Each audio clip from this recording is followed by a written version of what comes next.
Hello, I'm very honoured today to be joined by a very distinguished guest, Professor Avi Shlaim. I know very many of you have been very excited.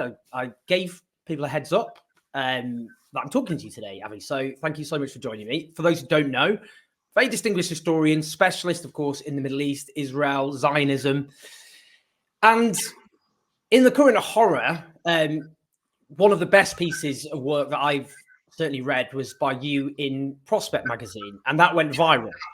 Now, Avi, firstly, it's a huge honour to be joined by you, so thank you so much for joining us.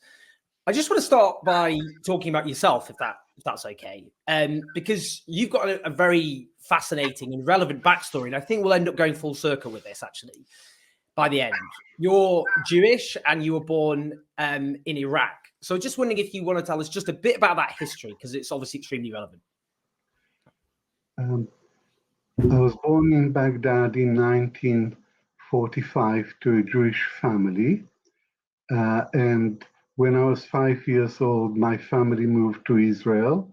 So I went to school in Israel. And I recently wrote an autobiography, which is called 3 Worlds, Memoirs of an Arab Jew. So today I describe myself as an Arab Jew. And this is a very controversial term in Israel. Israelis say that it's a contradiction in terms. It's an ontological impossibility. If you're a Jew, you cannot be an Arab. And if you're an Arab, you cannot be a Jew. Well, I beg to differ, and I can think of no better way of describing my initial identity as that of an Arab Jew.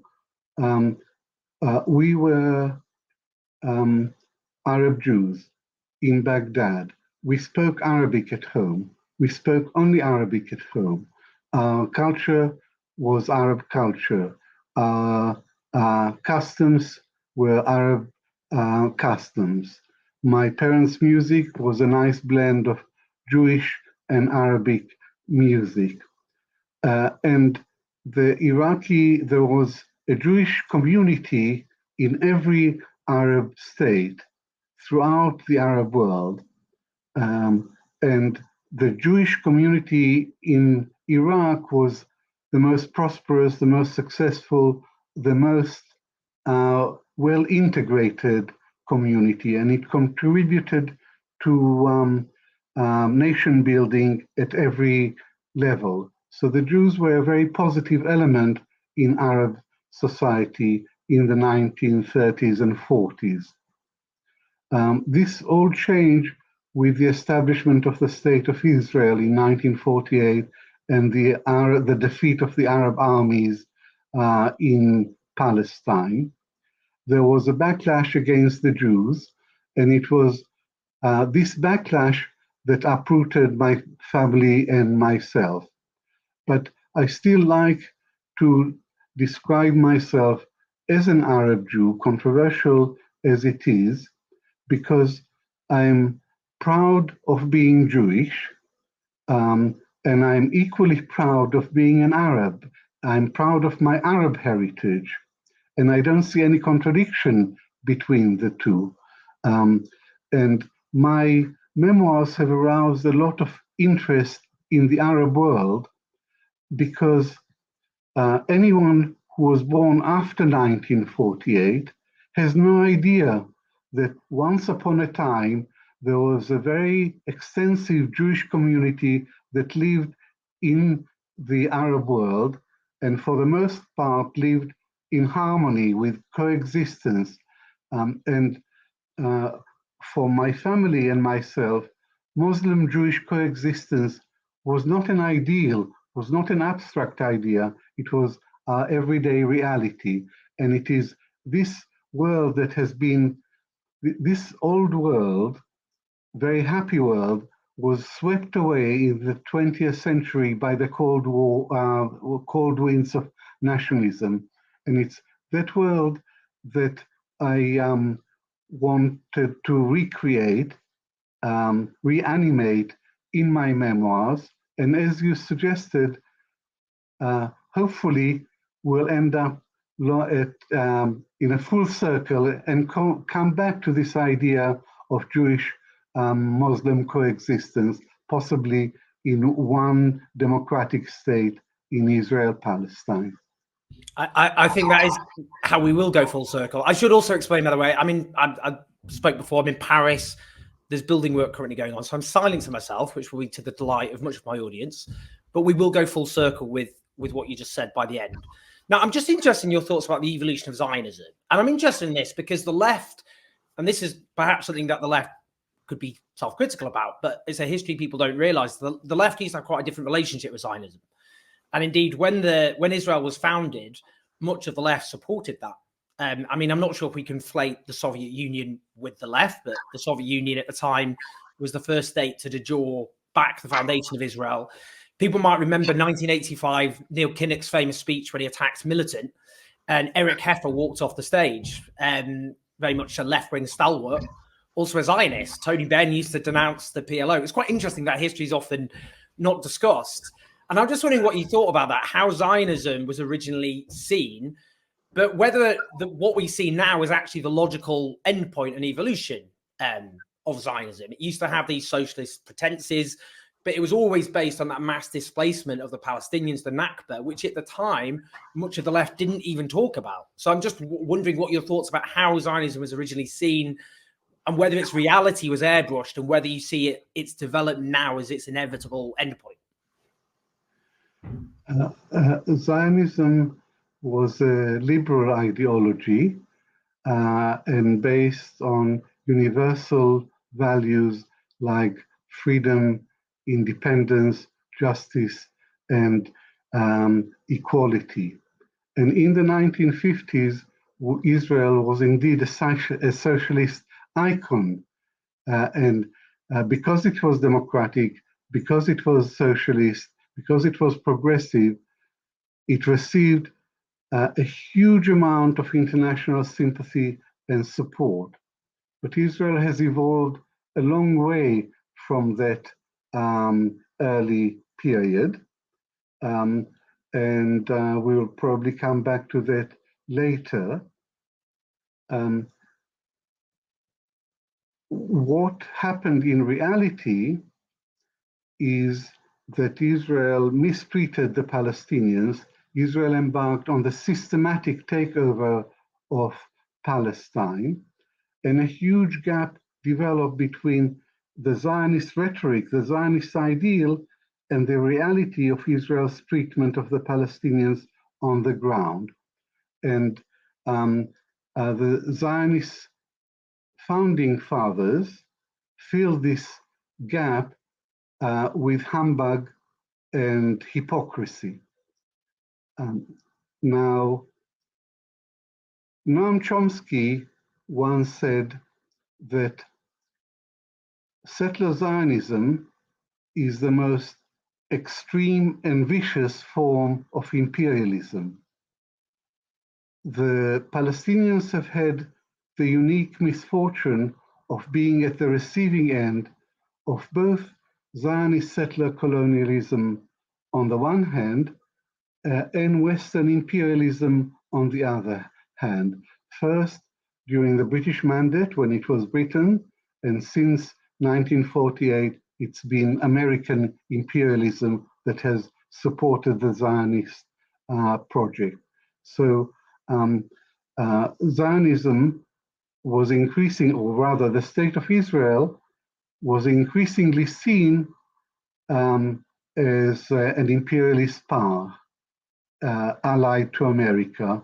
And there is no better demonstration of that perception, critical perception of Israel, than the tragedy that is unfolding in the Gaza Strip today, not just with American complicity, but with American active support for the Israeli massacres. I was very struck by something which the brilliant Canadian writer, Naomi Klein, who's had a big impact on myself and a whole, I'd say, generation of progressive writers and thinkers. She's, of course, Jewish herself, and she wrote about how the West founded Israel as a form of reparations for the crimes committed against the Jewish people. And obviously, within living memory, the Holocaust, the attempt to exterminate the entire Jewish population, 2/3 of whom were killed in Europe in a very short space of time.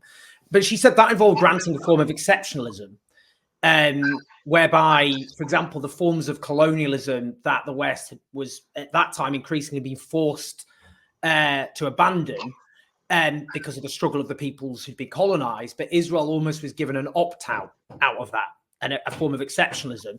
It's something actually Raz Segal, the Israeli-American scholar of genocide and Holocaust I've interviewed. I mean, he talks about this, how there's a form of exceptionalism granted in international law to Israel as a consequence. And I was just wondering what you thought about that kind of analysis, I suppose. The Holocaust was a uniquely evil and catastrophic event, and it had consequences. One of the consequences was to make an unassailable case for an independent Jewish state. And in the aftermath of the Second World War, there was a Western feeling of guilt towards the Jewish people, and a feeling that they had to be compensated for the Holocaust. Something really major, something titanic had to be done for the Jews in the aftermath of this catastrophe. And that thing was an independent Jewish state. This explains why the UN voted for the partition of Palestine in 1947, the partition of mandatory Palestine into two states, one Arab, one Jewish. This was very unfair to the Arabs because the Jews were a minority, and they were allocated 55% of mandatory Palestine. So the Arabs rejected partition and went to war. And then in the course of the war, Israel expanded its borders to 78% of mandatory Palestine. So the Holocaust explains a great deal about why Israel came into existence in the first place, and the rather permissive attitude towards Israel and its use of force after it was established. But I cannot agree that Israel was granted an exceptional status under international law, because international law is universal. The same rules apply to everybody, and they apply to Israel as well. And it's because of Israel's behavior, because of its use of military force, because of its violations of international law, because of the occupation, that it alienated world opinion. And today, I think that more and more people no longer give Israel this immunity, this exceptional status, because the Holocaust, the Jews were the victims of the Holocaust, whereas today in Gaza, it's Israel which is the perpetrator of a genocide of Palestinians. So things have changed very radically, and now Israel receives much less immunity in public opinion because of the Holocaust. I'm just interested in, as a historian, obviously, of this, of Israel, of Zionism, the Middle East, the attempt to start the clock on the 7th of October. And obviously 7th of October is a huge trauma. It was a huge trauma for people, obviously, in Israel and beyond. And it included war crimes, severe war crimes, which were committed against innocent Israeli civilians, which no one should be any doubt about. What what there's been is obviously often this all the way through an attempt to say this is when this all began, essentially. And everything else, apartheid, occupation, mass displacement of the Palestinians is from 1948 onwards, before arguably. I'm just wondering what your thoughts about that and why it's important to have a historical context, both for 7th of October, but also to explain everything that's happened since. It's impossible to make any sense of what is happening today without understanding the historical context of the Israeli-Palestinian conflict. The Hamas attack on Israel on the 7th of October was utterly horrific and cannot be justified because it involved the killing of 1,200 Israelis, mostly civilians, and atrocities were committed. So it was a horrific event which has been denounced and must be denounced. But as the Secretary General of the United Nations said at the time, this attack didn't happen in a vacuum. It happened in the context of 56 years of suffocating Israeli occupation. And he went on to say that the context doesn't justify the attack, but it helps to explain it. And the Israeli ambassador to the United Nations, Mr. Erdan, immediately launched a vicious personal attack on the Secretary General of the United Nations. He accused him falsely of anti-Semitism. He said nothing that was anti-Semitic. He called for his resignation. He appealed to members of the United Nations to stop funding the organization.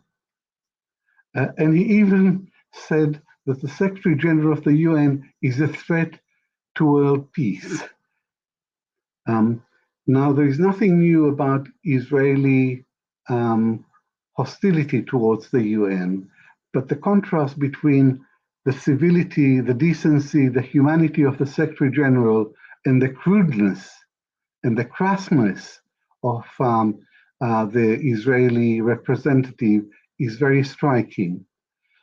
So I would follow, and I have followed in my writing, the example of the Secretary General of the UN in trying to put the war in Gaza in a historical context.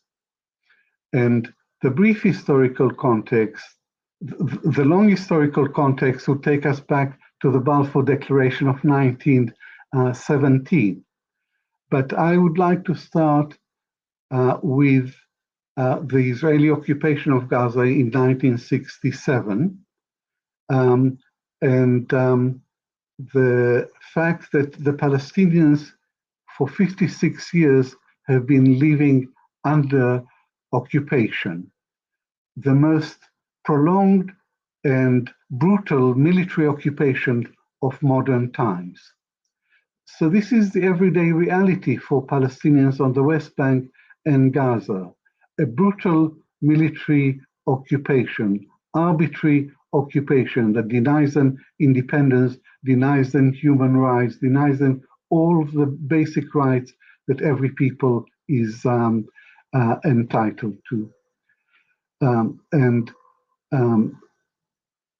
What Israel experienced on the 7th of October is a very, very extreme and dramatic and painful attack, but it is has to be seen against the background of long-standing Palestinian suffering. And there is one other point about the context for the Hamas attack. Prime Minister Benjamin Netanyahu's line to the Israeli public is that he is the guarantor of Israeli security, and that the Palestinians are finished. The Palestinians are defeated. Israel has a free hand to do whatever it likes on the West Bank. And as for Gaza, it's contained within the prison of Gaza. Gaza is the largest open-air prison in the world, and part of his policy was to allow Hamas to govern Gaza. But Gaza was contained.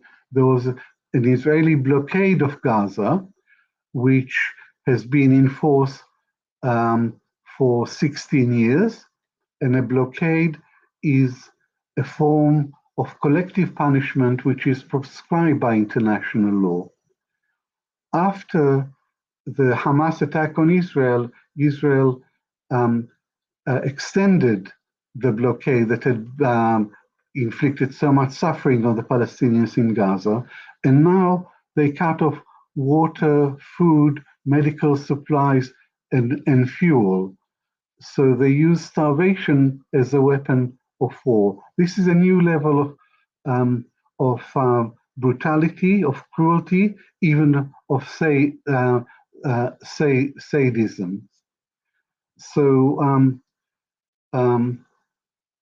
that is the background to the Hamas attack, because the message that sent was, we are not defeated, we are not finished.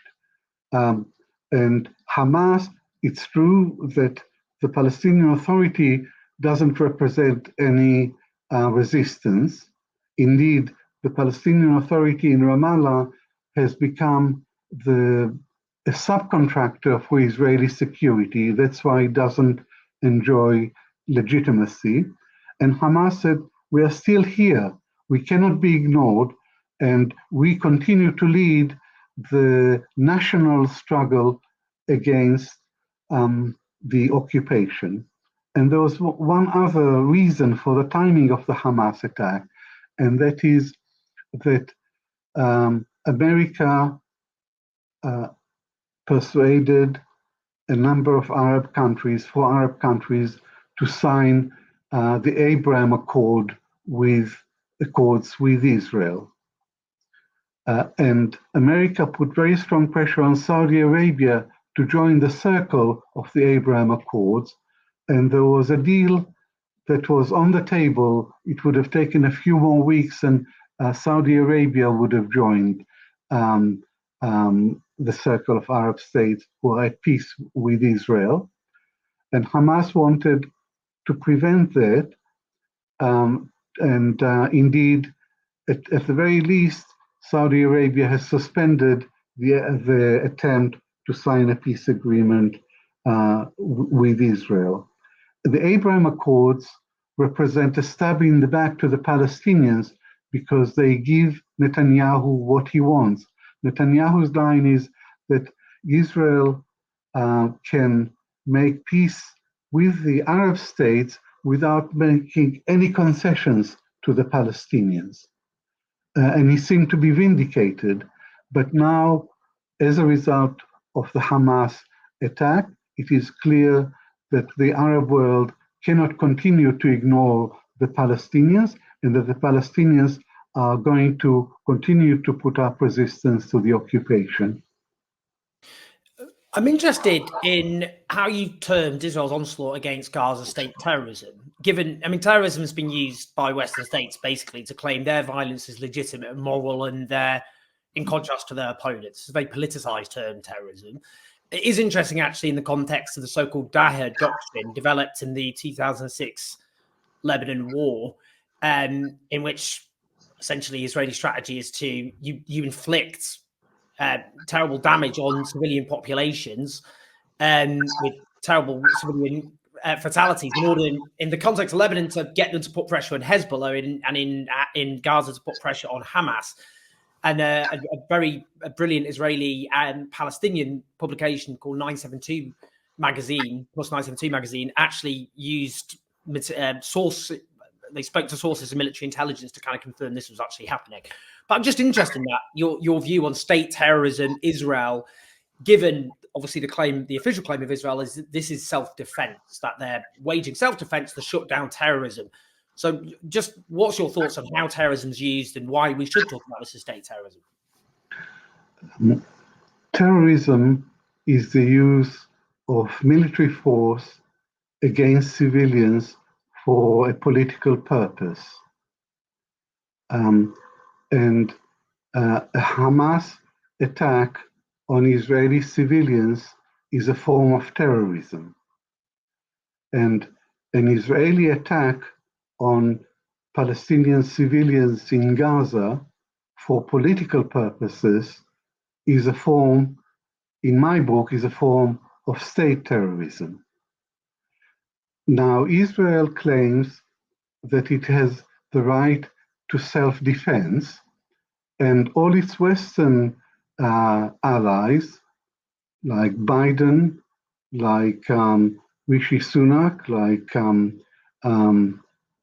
Sir Keir Starmer, repeat parrot fashion that Israel has the right to defend itself. But it doesn't under international law, because although Israel withdrew unilaterally from Gaza in 2005, it is still the occupying power because it controls access by land, sea, and air to Gaza. So Israel is the occupying power, and you have the right to self-defense if the attack comes from another state, or if the attack comes,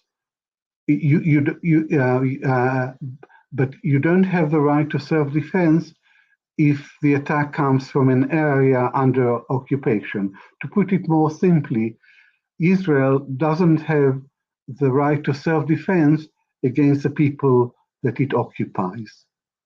And therefore, I call the Israeli attacks on Gaza, this is, by my count, this is the sixth Israeli military offensive in Gaza, and all of them are acts of state terrorism in as much as they are directed not against Hamas, but against the people of Gaza as a whole. And if I may, I'd like to refer to the first Israeli attack on Gaza, Operation Cast Lead, in late December 2008 and early January 2009. That was Operation Cast Lead. There is the Goldstone report about that operation, and it's a very impressive report, very detailed account of 33 Israeli episodes and many Israeli war crimes. And the conclusion is that the Israeli attack on Gaza was, in a broader sense, an attack on the people of Gaza, and its aim was to punish, humiliate, and terrorize the people of Gaza. And this current offensive in Gaza is also intended to terrorize, to punish, and to terrorize the people of Gaza.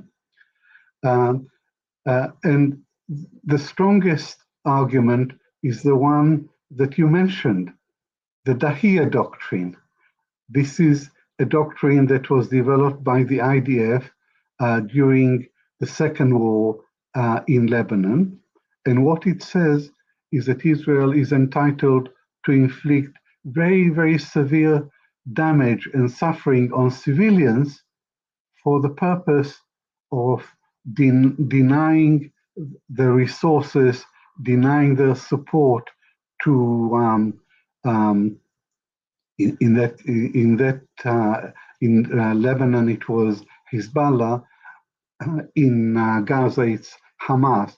So under the Dahia doctrine, Israel is entitled to cause massive carnage and damage to civilian infrastructure and buildings in order to turn the population against Hamas. But this war has been counterproductive and self-defeating because the Israeli atrocities and inhuman behavior towards the civilians in Gaza has turned the people of Gaza, not against Hamas, but against Israel. And public opinion shows that if there was a Palestinian election today, Fatah will receive 16% and Hamas would receive 60%. So Israel has failed in its aim of using military force against civilians in order to turn them against Hamas. I mean, in terms of Hamas, and I think some people find this challenging. They would have found it challenging before the 7th of October attacks, and they certainly would find it more challenging now. Controversial to discuss this, but it's about the relationship between, or the approach towards Hamas, I suppose. When Hamas won the elections in 2006, which they won partly because, well, in large part because of huge disillusionment with Fatah, which had previously dominated, who were widely perceived as corrupt and essentially had become appendages of the Israeli occupation. That's how many Palestinians in the West Bank came to see Fatah. So Hamas kind of came to power partly, because people were fed up with Fatah, basically. But that caused then a siege of Gaza, which is the longest such siege in modern times. But actually, your view is actually there could have been a different approach. And the reason, people go back to the charter of Hamas and say, well, look, Hamas just want to wipe out Israel and so on. But actually, they're more complicated and fluid than that, aren't they? In the way that they've been portrayed. And actually, we're going to build a coalition here. Tony Blair, of all people, not someone I normally quote on the Middle East, certainly. But he actually, back in 2017, he said it was wrong for the West to have boycotted Hamas in the aftermath of their win, and there should have been a different approach. It was actually, if even Tony Blair can say it, then why can't we? But I'm just wondering, what are your thoughts on that? Because I think people will find this challenging, but I think it's a very interesting thing to talk about.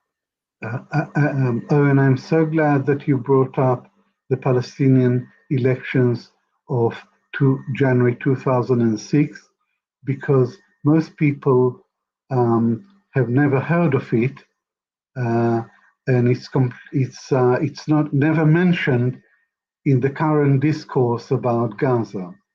So the simple fact is that in January 2006 there was an all Palestine elections, and Hamas won an absolute majority, not just in Gaza, but in the West Bank as well, an absolute majority in what was generally recognized as a fair and free election.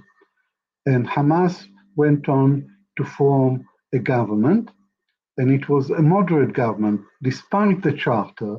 Once Hamas was in power, it had adopted the parliamentary road to power, and it won power legitimately. Once it was in power, it moderated its program, and it called for negotiations with Israel on a long-term truce. Could be 20 years, 30 years, 40 years, and Israel refused to negotiate. And the United States and European Union and Britain and Prime Minister Tony Blair, to their eternal shame, backed Israel in refusing to recognize the democratically elected government, and they resorted to economic warfare to undermine the Hamas government. And worse was to come as the Palestine Papers, a cache of 1,600 documents that were leaked to Al Jazeera, reveal there was a plot against Hamas. And a secret committee was set up. It was called the Gaza Committee, and on it were represented Fatah, Israel, Britain, America, and Egyptian intelligence. And the aim was to isolate, weaken Hamas, and Israel and America armed Fatah and encouraged Fatah to launch, to mount a coup d'etat in order to capture power and drive Hamas out of power. and Hamas preempted the coup against it by seizing power in Gaza. Now, the attitude of the Western powers is very revealing during this critical period. They say that they support democracy and they promote democracy. Here was an example of Arab democracy, a shining example of Arab democracy. It was an incredible achievement for the Palestinians to have democracy under the conditions of military occupation. But the Western powers and Israel said the people had spoken, but the people had voted for the wrong bunch of politicians, and therefore they don't recognize them. This reminds me of something that Bertolt Brecht said after the workers' uprising in East Germany in 1953. If the government doesn't like the people, the government should dissolve the people and elect another. It's one of my favorite quotes, which I often refer to. Now, I mean, in terms of, I mean, it's interesting at the moment. I've been talking a lot at the moment about South Africa's case against Israel, accusing Israel of genocide, taking Israel to the International Court of Justice. It's one of the most chilling documents I've ever read in my entire life, a very thorough, lawyerly piece. One of the things it looks at acts, conduct, and it also looks at language. And it is striking. I mean, again, I keep mentioning Raz Sigal, the Israeli-American associate professor of Holocaust and Genocide Studies, but he said it's very rare for genocidal intent, regardless of what people think about conduct, but genocidal intent to be so explicitly spoken on so many multiple occasions. And since that document came out, there have been so many other examples of genocidal incitement, which is illegal under the 1948 Genocide Convention. A state is duty-bound to prosecute those who use public platforms to incite genocide. But I'm just interested in what you think about that. Is that kind of, does this just basically kind of, this is the inevitable consequence of any form of settler colonialism? You get a colonizer, it takes the land of the people who don't want their land taken off them. You get forms of violence, which then are met with terrible repression, which then feeds more violence in a very asymmetric way. And you get this cycle where eventually the occupied settler state essentially just adopts a increasingly genocidal posture. I don't know, what are your thoughts about that? Has this emerged innately from Zionism, or is this, could a different outcome have been achieved? Settler colonialism has its own dynamic. It's not like any other form of colonialism where there is a metropole, people from that country go and occupy and live in another country, and they have a home to go back to. Settler colonialism is different, and Zionism was a settler colonial movement from the beginning. And the logic of settler colonialism, since there is another people on the land, is to eliminate that people. The rhetoric was very different. The rhetoric was developing Palestine for the benefit of both peoples, but the reality was that it was a Jewish exclusive settler colonial movement, which after 1917 embarked on the systematic takeover of Palestine. So you either carry out the ethnic cleansing of Palestine, and this is what Israel has been doing systematically. And in 1948, there was the first Nakba. 750,000 Palestinians became refugees. And now we are on the verge of a second Nakba. And what is utterly horrific is the genocidal rhetoric that we hear in Israel, and it's increasing all the time. And it's not one or two people, and it's not marginal people. It's from the president down. The president of Israel said there are no innocent people in Gaza. Well, Israel has just massacred over 22,000 people. 2/3 of them are women and children. And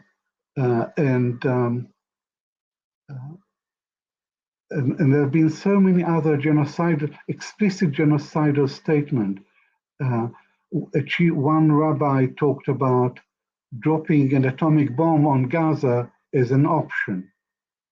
And there is a majority in Israeli public opinion for an expulsion of all the people in Gaza, all 2.3 million people. And this is not just loose talk. There is a plan that was of the Israeli Ministry of Intelligence, dated 13th of October, which favors the expulsion of the population of Gaza to northern Sinai against Egyptian opposition. Egypt is opposed to ethnic cleansing. Jordan is opposed to ethnic cleansing. But the direction of Israeli policy seems to be pointing towards ethnic cleansing, because the civilians in Gaza were pushed from the north to the south, and they are concentrated in an ever narrower area near the border with Gaza. And the Minister of Finance, Bezalel Smotrich, has said that openly that the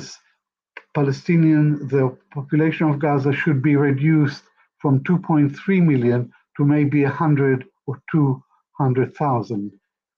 So I don't think ever in history there's been so much evidence of rhetorical support for genocide, which shows a definite intention to commit genocide. And what is very worrying in all this is the demonizing of the Palestinian people. Increasingly, and the distinction is not made between Hamas and the Palestinian people in general. More and more Israeli ministers are referring to the Palestinians as Nazis. And this is what happened in Nazi Germany. First came the demonization of the Jews, and then came the Holocaust. And I'm extremely worried that this dehumanization of the Palestinian people as a whole is paving the way to ethnic cleansing and, in more extreme terms, to genocide. Just before we go full circle, we talk about what happens next and prospects for, well, something which emerges from this horror, which can provide the only solution, which is a lasting peace, which offers security and happiness to Jews, Palestinians on the basis of a shared land. But before I just ask you, we talk about that. One of the bleakest things, when I look at the polling in Israel of the Israeli Jewish population, when most think not enough firepower has been used, a large majority support the ethnic cleansing of Gaza.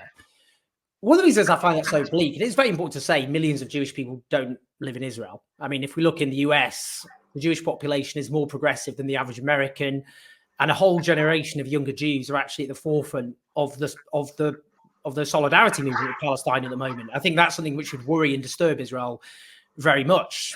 Younger Jews turning away from Israel in the United States, and the US obviously is so instrumental to allowing Israel to continue to behave as it does. But the reason I just find it so bleak looking at that is the left, as we understand it, would not exist without Jewish people. And that's one of the reasons, actually, particularly in the 20th century, early 20th century, anti-Semites partly used the fact that Jews were always overrepresented in the left and in movements for emancipation, liberation, social justice, to hate Jewish people even more. I mean, the Nazis obviously spoke about an international Bolshevik conspiracy. The German left, obviously, again, Jews were overrepresented. And I'm just interested in terms of that form of humanism, Jewish humanism, and the left are so intertwined.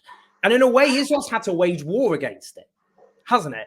And one of the reasons people like yourself often get the wrath of apologists for Israel as a Jewish person who speaks out against what Israel is doing is you're a reminder of that tradition, which in a sense Israel has sought to marginalize. I'm just wondering what your thoughts about that are. I'm not a practicing Jew, but as I said earlier, I'm proud of being Jewish. And as I understand it, the three principal pillars of Judaism are truth, justice, and peace. And I look at the present government in Israel, at Netanyahu himself, and he doesn't represent any of these values.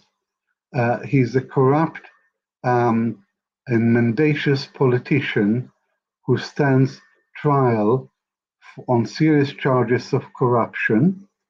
And one of the reasons that he's fighting this war, and a long war, as he says, in the way that he does, is because once the fighting stops, the countdown will start for the end of his premiership.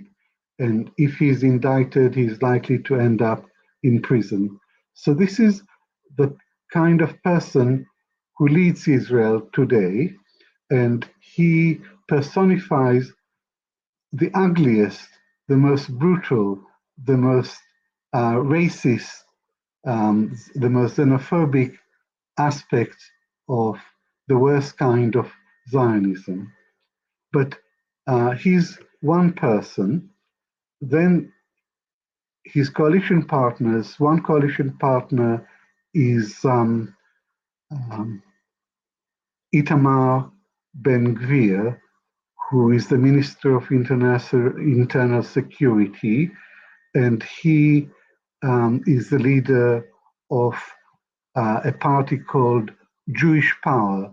The name itself is a fascist, and he himself is an outright fascist whose hero was Rabbi Kahane, whose party had been outlawed.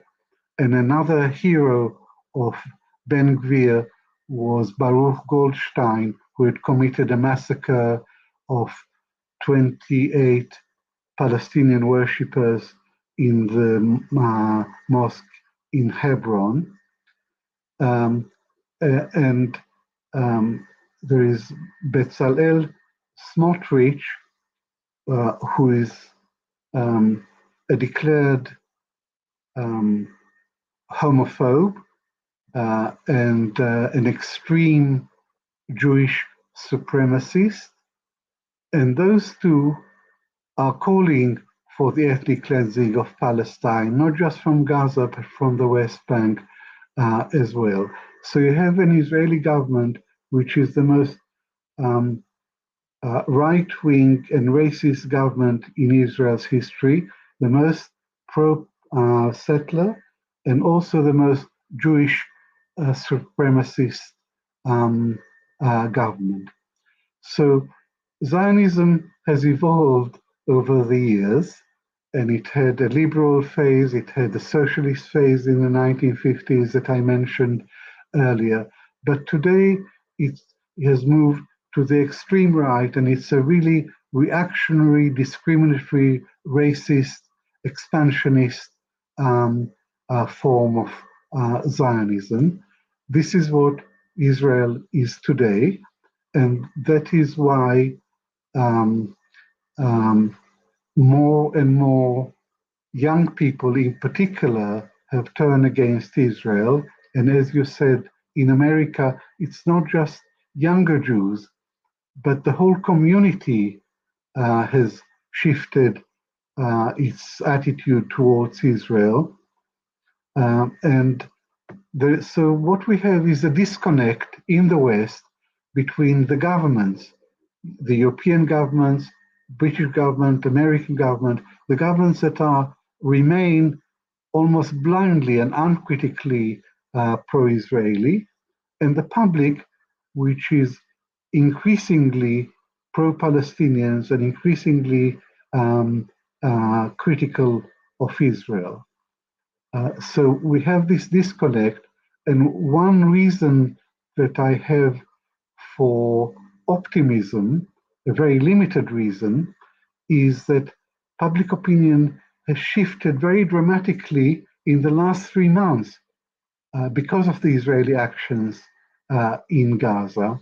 And in the long term, for Western foreign policy is bound to catch up with public opinion. I mean, that I certainly think is something which is hopeful and something which Israel should be very worried about, because I mean, I think a whole generation, huge numbers of people, not just younger people, you're quite right, are being very politicized by what they're seeing. And I think the dam will eventually break there.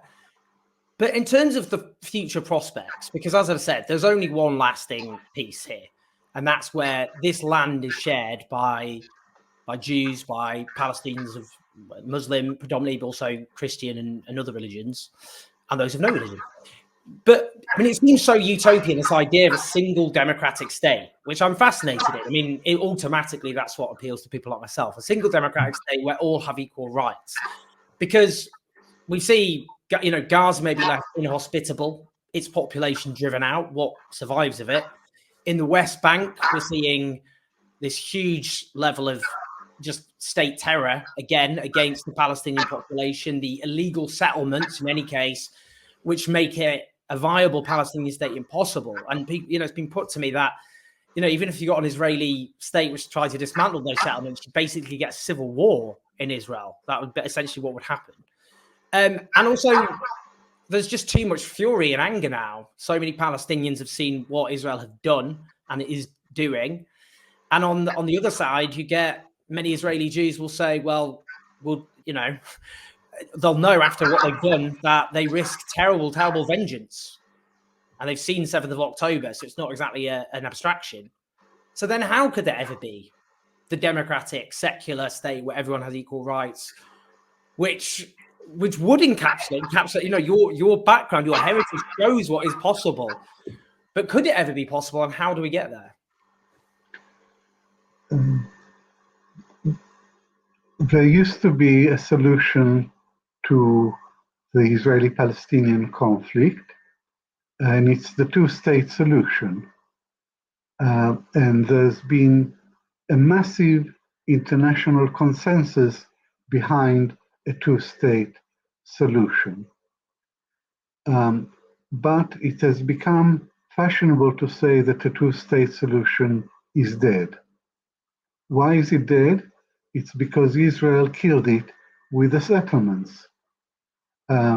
If you want a two-state solution, that means a Palestinian state on the West Bank and Gaza with the capital city in East Jerusalem. That is 22% of historic Palestine. It's not asking very much.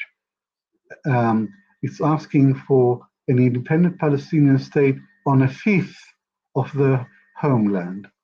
And by signing up to the Oslo Accord in 1993, the PLO accepted the two-state solution, but it was not to be because Israel continued to expand settlements on the West Bank, and Israel built the so-called security barrier on the West Bank.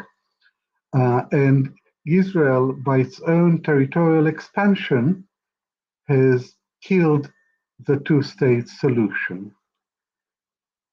I believe that the two-state solution was never born because no Israeli government since 1967 have offered a formula for a two-state solution that is acceptable, that would be acceptable even to the most moderate Palestinian leader. And no American government has ever put any serious pressure on Israel to move towards a two-state solution. So today, there is no possibility of a two-state solution, and Israel rejects it utterly and totally. So what are the alternatives today? And the alternatives are more of the same, continuing Israeli occupation, which by necessity would become more and more brutal and would involve more and more ethnic cleansing. And Israel is already an apartheid state, and this would carry apartheid to a new and more brutal form. That's one alternative. The status quo plus the current Israeli agenda of destroying Hamas altogether and depopulating Gaza. That's one alternative. It's not acceptable to me. And the other alternative, the one that I support, is one state from the River Jordan to the Mediterranean Sea with equal rights for all its citizens, regardless of religion and ethnicity. And I would add that the reality today is one state with Israel dominating the whole area. And this is not a democracy, it's an ethnocracy. It's a political system in which one ethnic group dominates the other. And the Israeli government, as I've already said, is the most overtly Jewish supremacist government in history. Israel is the only member state of the United Nations that I know which is officially racist. Why do I say this? I say it because the nation-state law, the Jewish nation-state law of July 2018 says that the Jews have a unique right to self-determination in the state of Israel. So that creates two categories of people, Jews who are superior and Arabs who are inferior. That's racist. But the present government has gone even further than that racist law, because the policy guidelines of the present government say Jews have an exclusive right to self-determination in the whole land of Israel. That includes the West Bank. So now this government denies any Palestinian national rights. And this brings me back to the solution that would be acceptable to me, and that is one democratic state with equal rights. And this would seem like an impossible dream. Maybe it is an impossible dream, but it's a noble vision, and it's a democratic vision. And moreover, because of the history of my family and of the Jews of Iraq, when Muslim-Jewish coexistence was the everyday reality, was the normal thing, that experience enables me to think of a better future for our region than the one that we see today.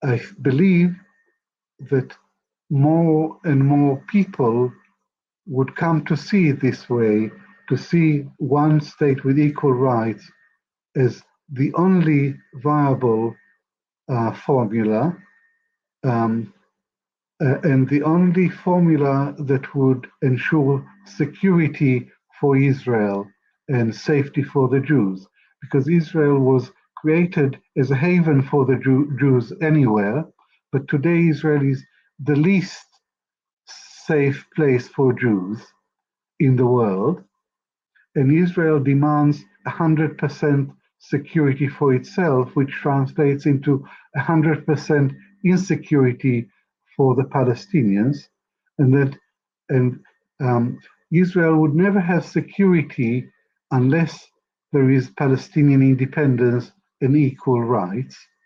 And my only solution, my only formula, the only formula I can think of that would provide peace and security for both people is the one state. And one final point is that Israel has been demonizing the Palestinians, calling them terrorists, not just Hamas, but the entire Palestinian people. I regard Palestinians as a normal people, as a people which, like any other people in the world, would like to live in peace, in freedom and dignity on its homeland. Israel has prevented them, the Palestinians, from achieving this goal, and one state would enable the Palestinians to realize their basic rights. I think that's a wonderful place to end. I mean, it's been such an honor to have you, an honor for lots of different reasons, and obviously providing us with a crucial historical context, which, I mean, our media, particularly the British media, ill serves the public because it often treats news events as though they, thinks day one was last week. But that's particularly pernicious when it comes to something, like when we're talking about Israel and Palestine. But the other reason it's such an honor to have you is the most important two words for me since this current round of horror has begun is moral clarity. And you've shown, I think, moral clarity in spades throughout everything that you've said. And I think moral clarity, as I've said, is crucial when we're talking about all this. So for those who've watched, please do share this video, like and subscribe. But a very special thanks to you, Professor. Thank you so much. Thank you, and it's been a pleasure to be in conversation with you. It's a big honor. Thank you.